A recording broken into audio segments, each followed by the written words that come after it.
proud ako maging isang magsasaka. Ang akala na lang ng iba, magsasaka lang. Pero pagka marami mo na naitanim, katulad ng kalamansi, hindi na alam na kikita ka pala.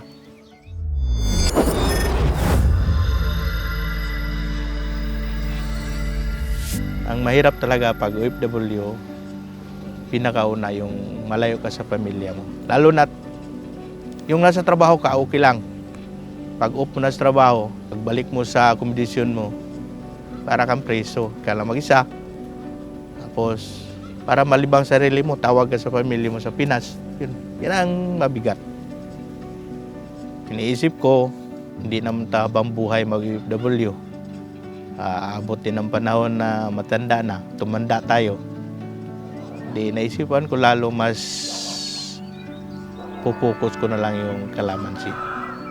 Ang may advice ko lang po sa agrikultura, lalo na sa kalamansi, maraming na-discourage kasi ang kalamansi, pag tanim mo, hintayin mo pa ng 1 taon kalahati.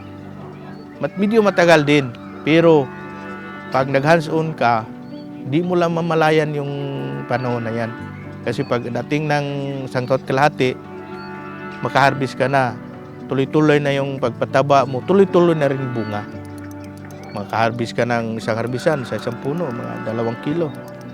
Kung sa halimbawa, magkailang libong puno ka niya, di palagay mo na lang na 1 puno, 1 kilo, di sa 3,000 na puno, di may 3,000 kilos ka.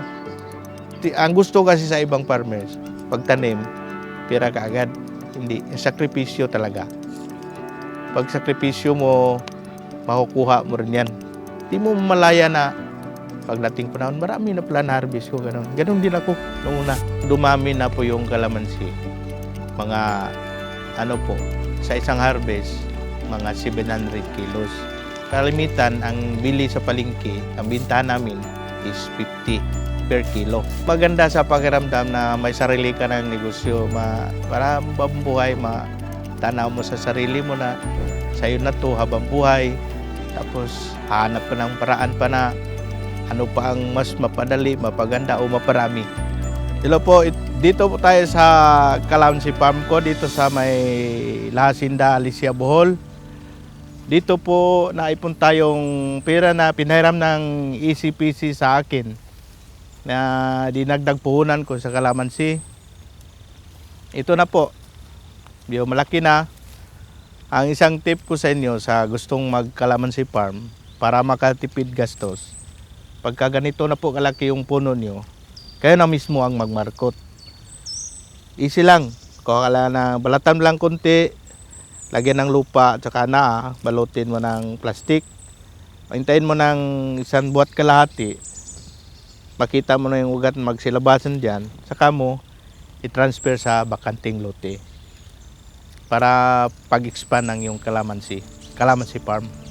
Si Sir Lorito ay isa sa mga naka-loan sa agri-negosyo loan ng ECPC.